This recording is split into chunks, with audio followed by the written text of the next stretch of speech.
Welcome to Redefining Medicine, an intimate and personalized program that illustrates a different side of the practice of medicine. Our in-depth conversations will focus on the physicians and practitioners who are redefining medicine through their integrative, functional, and holistic approach to health and well-being.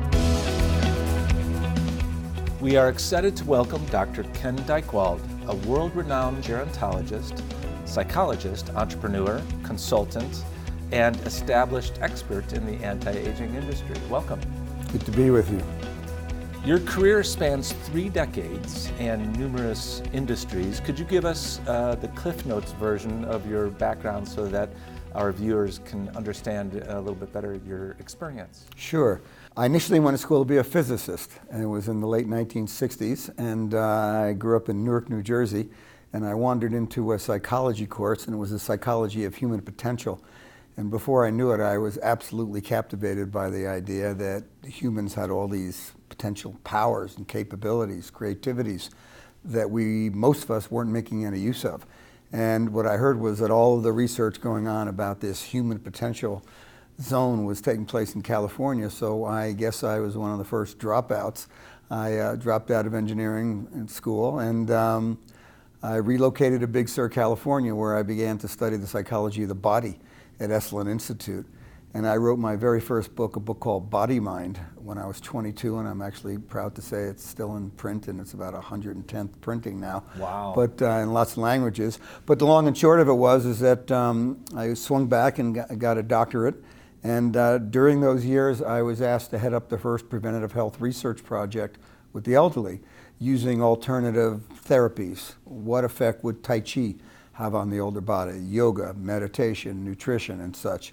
And it was called the SAGE Project, and it became very successful. And before I knew it, I found myself really intrigued with older people.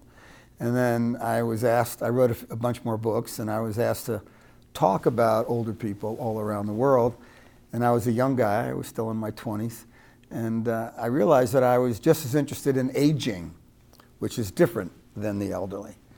And during those years also, I became fascinated by demography and how demographics were going to change the world that we're so accustomed to living in. And particularly, birth rates were flattening. My own generation, the baby boom generation, was growing older, and longevity was rising. And it looked to me to be an age wave. And so 35 years ago, I started my company, AgeWave, and since then have been guiding companies and governments all over the world to try to do a better job of helping people to live healthy, long, productive, contributing lives. So I've had kind of a wild and crazy ride over the past 40 or so years, but all of it's been focused one way or another on this aging of the world theme. Yeah, and seems like a little bit ahead of the curve, as it were. Yeah, I guess so. You know, it's been interesting for me that lots of the things that I was thinking about 30 or 40 years ago are becoming kind of hot and popular today. And that's fun because it's allowed me to meet interesting people along the way. I've gotten to meet and work with 5 U.S. presidents and many world leaders, and they often want to know, what do you think is coming? What's next? And it's kind of pushed me to look out into the future. So over those decades, I've had a chance to think a lot about, okay, what happens in the future with regard to our health? What happens with regard to our purpose? What happens with regard to finances and economics? What happens to technology and media and marketing? And it's fun living in the future with a few hours a day, because then you could bring some of that back and help people build the ramps and build the bridges in order for us to actually get there. So I've been very appreciative of the fact that a lot of the work I've done and the work of my company has manifested in the world. A lot of the ideas that we've worked on or suggestions we've made to companies and governments are coming into being, and that's very gratifying. It would have to be, yes. Earlier today, you led a presentation titled How the Age Wave Will Transform Health, Longevity, and Medicine. Will you share a little bit about that topic and what you spoke about? Sure. First, it's a challenge to speak to people who are anti-aging or aging experts, because they know a lot. So what I ask people to do is to take all the things they know and park it for a little while. And I attempted to give them a slightly different version of the story. So let me focus on a few of the themes that I think are most important. First, throughout all of human history, most people haven't aged, they've died.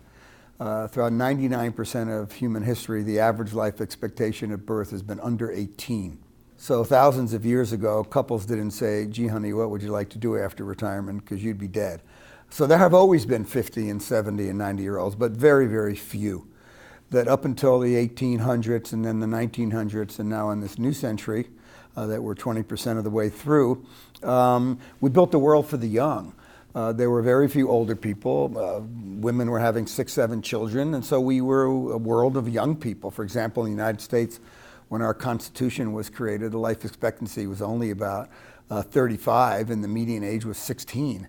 And by the way, those guys were wearing white wigs because it was believed that older people were privileged, they were special, they were wise. And so people, as odd as this might sound, attempted to look older than they were because it gave them power. So one of the things that's been happening is that during the 20th century, this pursuit that's been going on for centuries of longer lives really started to kick in. Public health, beginning of the 20th century, began to eliminate certain diseases. Antibiotics, boom, you could get a shot for something that would have knocked out your grandparents, and as a result, live a longer life. We saw the arrival of refrigeration, so we could store and manage foods, and pharmacopoeia emerged on the scene, and people began to learn about self-care. And the effect of all these things were that the average life expectancy vaulted up to about 78, 79 in the United States during the 20th century. And by the way, we're kind of a laggard. There are 33 other countries around the world that have higher life expectancies than ours. And I would argue that not only are we seeing this longevity revolution, but there are many people like myself who believe that because of exponential breakthroughs that we may not see this year or next, but certainly in the next 20 years, it's not unreasonable to imagine that half of all the kids born this year in the Americas and in developed nations are going to live to see their 150th birthday. And so, point one, we are in the midst of a longevity revolution. We've gone from being mostly short-lived people to living longer and longer lives. However, there's a caveat, and perhaps a good way to mention it is there was a famous Greek fable about a beautiful goddess named Eos. She was the goddess of the dawn, and she fell in love with a warrior, a mortal. And she was so captivated by him, she asked Zeus for one special favor, and that was to grant this warrior, Tithonius, immortal life, so they could be together forever. And Zeus said, okay, if that's what you want, he's got it. Except that as she was leaving Zeus's chamber, she realized she forgot to ask for health. So as the fable goes, Tithonius got older and sicker, and his bones broke, and his organs rotted, and his brain became demented, but he could never die. The point being that I don't think it's just living longer that people are hoping for. What people are hoping for is to be healthy longer. People are looking to be ageless longer.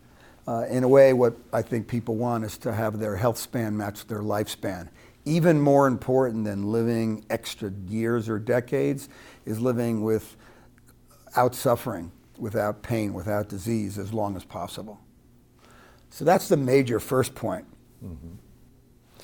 Second major point I focused on today was that in addition to this longevity theme, which has never happened before on this planet, we had a peculiar circumstance that happened after World War II. It happened in most of the developed nations around the world, which is that the world had come out of a global financial depression, then a terrible world war. And part of the way people responded when the war ended was there was a great sense of hopefulness, and people started having kids, lots of kids. So there was a baby boom that came along. And that baby boom has been migrating across the lifeline. And in the United States, for example, we had 76 million live births after World War II. But in China, for example, there were 440 million babies born during that same period of time. And in Europe, same kind of thing. And so all of those babies that were creating, markets for hula hoops and Davy Crockett caps and eventually Mustang convertibles, they're now getting older. And so that baby boom is becoming an age wave. And they don't like the aches and pains, and they don't like the loss of vision, and they don't like feeling broken down. So in addition to this pursuit of longevity, you got this mass demographic push where markets for people in their 50s and 60s and 70s are about to explode. And that could be travel, for example. In the United States alone, the boomers are going to have 2.5 trillion hours of leisure time to fill in the next 20 years. And so all of a sudden travel companies and cruise lines and parks and recreations and internet porn and anything you can think of geared to older people are starting to come alive because we've got time affluence like we've never had before. But also it's going to be a great push for the whole field of healthy aging or anti-aging or longevity medicine or precision medicine, all these names that are emerging, because you're going to have a massive segment of the world's population feeling the effects of aging and wanting to see what they can do to live those years with the greatest amount of health possible. So it would behoove the physician to learn more about this kind of practice of medicine, whatever you want to call it, integrative, functional, personalized, anti-aging, etc. Yeah, it's a time of incredible sort of possibilities, because we've got better technologies now. We're understanding more about how our genetic information works. We're seeing exponential AI emerge. Our capacities for whether it's nutraceuticals or hormone therapies or pharmaceuticals or even electroceuticals are compounding each year. We're getting just smarter. Plus you got a willing and desirous population. So yeah, if there was ever a time to be in this kind of field, the time is now. And it's a little bit, I've been working on these issues now for 45 years, and right now feels a little bit like popcorn in the microwave, and I know Bob and Ron a long time, and they're warriors, and they've been seeing what's coming for decades, but it's really coming now. And so it's a really powerful time for people to kind of who are practitioners of all the different dimensions of mental and physical and spiritual health, to realize that there's enormous need and enormous demand, and our current medical system is falling way short. Yes. So it's a great time with opportunities for improvement, for transformation, for doing it better. Yeah, as Ephraim says, redefining medicine, right? Yeah. I'll mention a couple of pieces of that, at least from my view. So one of them is that I'm a big believer in science, and some of the diseases of aging, let's say for example Alzheimer's, I'm not so sure is going to be beat at the dinner table or by doing crosswords. Some types of dementia, vascular dementia, certain kinds of cognitive impairment, sure, maybe can be beaten with personal care. But I think we need to step up our scientific research so we can wipe this disease out. I was friends with Jonas Salk when I was a younger man. He once told me over dinner that during the 1940s, people were bemoaning the fact that with poliomyelitis rampant, we were going to need more iron lungs. And Salk had a different point of view. He says, no, we got to wipe the disease out.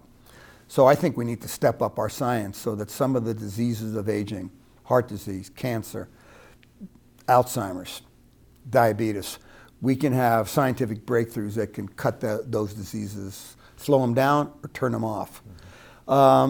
Second, I think that we have to be more competent at prevention. The doctors and health practitioners out there, a lot of them are winging it.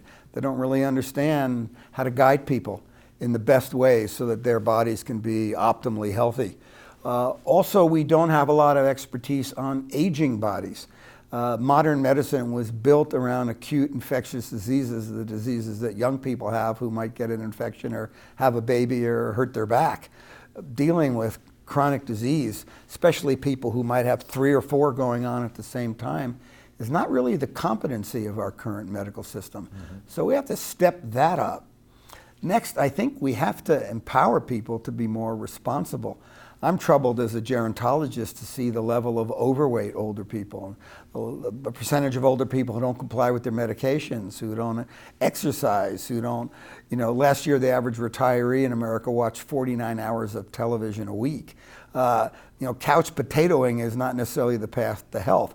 So I think it's not just about the practitioners, it's about encouraging the population and guiding them.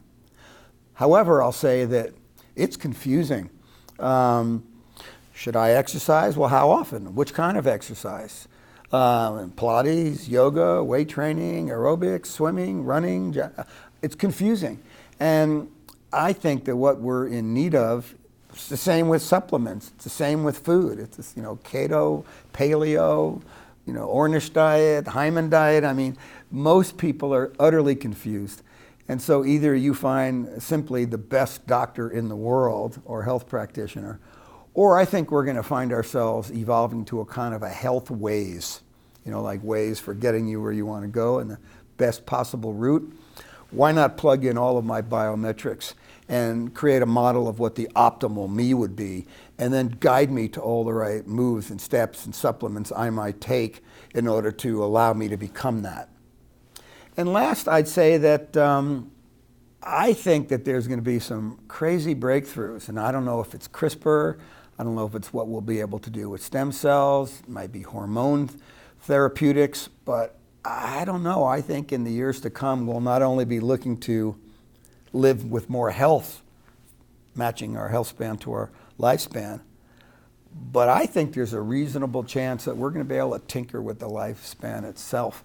And so there are probably people alive today, some of these billionaires, who are really curious. They're sniffing around this world of anti-aging and longevity medicine, and they're going to try to figure out how they can get to live to be 130 or 150 or 200. And so I think that you're going to see some breakthroughs in the coming years that could be mind-boggling. But one of the big questions for that is that fair? We don't like the idea of income inequality. What about longevity inequality? Are we thinking about a life of health and well-being for all, or just for rich people? And at least my morality leads me to feel that it ought to be for all. And I don't think we've got people in leadership positions right now, whether in the medical field or political arenas, who are giving sufficient thought to these issues. So they become ethical and political issues as well. Right, right. Well, thank you so much for your work in this area and your advice and counsel to our leaders who can actually affect some of this change at a governmental level and make some big differences in the future. Thanks for having me with you.